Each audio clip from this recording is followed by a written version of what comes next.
response video to videos by Matt and Pyrrho. Hope to get to the Pyrrho one, we'll see. Yeah, so Matt's re-emphasizing his point that we are, by nature, we inherit a good disposition, and that intelligence is okay, but it's not really significant in terms of moderating or controlling our behavior in some better way. And essentially, intelligence, in his opinion, might just be negative because we don't use it very well. And I would concede we don't use our intelligence very well. We don't maximize it. But I think he's got nature completely misunderstood, misdefined, sloppily defined, whatever.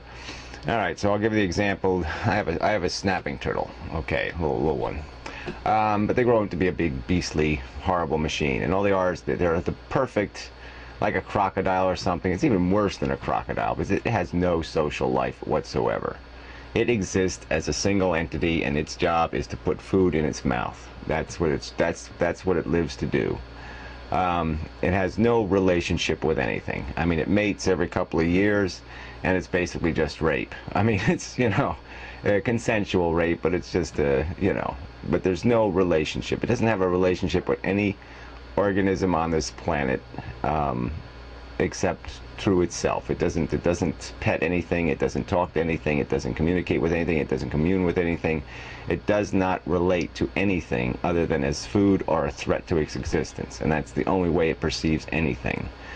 You know, and so Matt is saying, okay, because human beings have found a different niche to live in, we're more complicated. I mean, you go all the way back to before our ancestors jumped into the ocean and became whales and dolphins. We were social animals because we found it conducive. Nature, we evolved into a niche where first we had to take care of our young. They had to maturate them. We had to grow them up. They didn't just hatch from an egg and be ready to go. All right, they had to be educated. They had to be matured outside the female's body. Okay, so they were vulnerable, and so it became important to females to have some sort of protection, some sort of network that would help them survive, because they became way too vulnerable lugging around something they had to educate all the time. So that's how we niched into a dependency on each other. But that's all it is a dependency. Okay, that's what it was built out of, is a dependency. It became advantageous for organized. It does, you know, it seems quite logical that there would be an advantage in nature for organisms to organize and do the might makes right thing. You know, the might in numbers, strength in numbers. And so the fact that we evolved into that format of existence is not a big surprise, is not miraculous. It does not demonstrate that nature has some perceived affection or appreciation for the niceties of love and attachment, because the only reason that love and attachment exists is to create this social network. And as we see, it doesn't go very far. Okay, we see what happens to people. They become racist, they become nationalists, they become all kinds of ists based on that identity of self in their network, in their community. And the network doesn't become a world network very easily. Human beings do not take care of human beings very well. And we also see the huge prejudices that are built into what we do have affection for, what we do love, is incredibly arbitrary, okay, based on irrationalities, you know, definitions of cuteness and such, you know, completely foolish definitions of merit. And so to give that credibility, and give that more credibility than our intellect as a source of human motivation, is just idiotic. And then it comes down to this whole issue of motivation too, is Matt's not even recognizing the difference, that there are innate needs built into us. They're needs, they're built into us, desires and drives. Preferences and prejudices then are conditioned on top of those innate needs. And that's how we are built, that's how we are constructed. And intelligence doesn't have any of those advantages. It has to work through that system. It doesn't have a capacity to create need. It doesn't have the capacity to generate it itself. It must work through that network. It must essentially use the natural network to motivate us. So it has to do it through ideas, through creating artificial ideas of whips and carrots to drive us in more productive directions. It's not a separate thing, but it is quite distinct, and it is where we form this idea of will. Because every time we use the word will, we are essentially talking about a moment where we apply this intelligence or this more rational consciousness over, beyond what our innate instinct might compel us to do, or what our innate drives might compel us to do, and we do something, what we think anyway, to be a better thing, a higher ideal, and then we've decided we have exercised will, and then we call it free will, which is even more insane, because there's nothing free about it. It has to be educated, it has to be created. You can't just acquire character out of the blue. It has to come through experience. You have to learn how to have a good will, a powerful will, to have power in your will. It's something you have to acquire through experience, through life experience, and that's how you are programmed, is through that life experience. So anyway, it's just a denial of the fundamentals. Matt doesn't like the idea that we are bacteria with brains, but that's the DNA program. We're designed to consume and reproduce. Our species has found it advantageous to take advantage of networking and social networks, and so that's why they exist. That's where we have these attachment emotions, and we can see how destructive they can become in relationships. We can see that it's not just some benign, wonderful emotional ways. No, it's an emotion of possession and ownership, sometimes of control.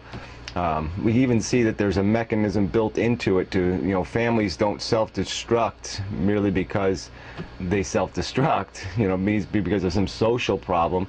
No, because there's an innate built-in mechanism to prevent incest, to prevent things that would be destructive to our long-term survival. So there's even a mechanism to destroy that love he speaks of. and so but it's just stupid to deny the natural course, to deny where it came from, the fact that it has no grand ambition, that it's just a nuance of nature, that we could be snapping turtles, we could be living that life. It's just that as circumstance turned out, our ancestors found greater advantage in numbers and found it a way to be more successful that way, and that's all it has to do with. But we can see it in most mammals have some social network. Most animals that require maturation are going to have that network, like I said, based on the fact that they need it. All right, because it's complex. It's an obligation to take care of your young, and it puts you at a disadvantage. So anyway, so moving on to Pyrrho. Oh, Christ. He's again bringing up this quantum crap as if it somehow does filter into our reality. And there's no evidence of that. And he says that's what the science believes. And if that's what science believes, then science is a fool. Science is a silly woman or something. Science has gone in a silly direction. Because there's no evidence of any of it. There's no proof of any of it. So they can hardly draw that conclusion. They can speculate about what might be going on with these subatomic particles. But that's all it can be right now, is speculation. To have any firm conclusions is just silly. And there's no reason to doubt what exists in every other level of the universe that we've ever exposed or revealed.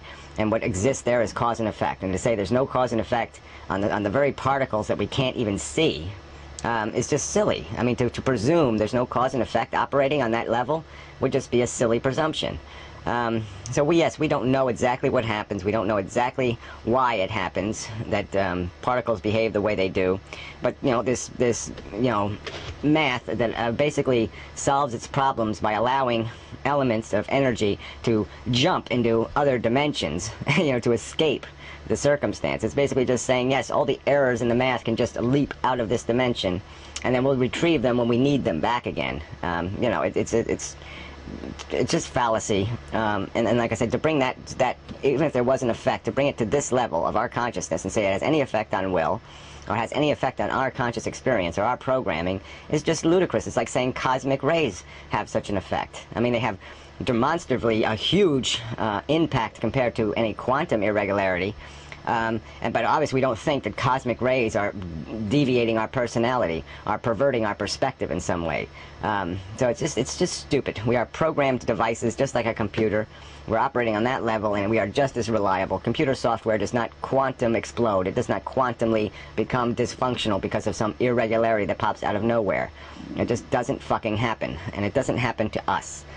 So we are predictable. We are very regular and consistent. My personality has been the same.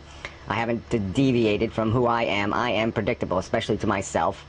I don't all of a sudden become a different human being. I don't all of a sudden behave differently or outside the parameters of who I have become. And so it's just a stupid argument. He's taking some minutia on the mere periphery of our science and using it as an excuse to add some sort of doubt or question in basic science, and it just really isn't there. There's no excuse for it. There's no reason to drag that little tiny uncertainty into every element of our understanding of the universe. It's just silly.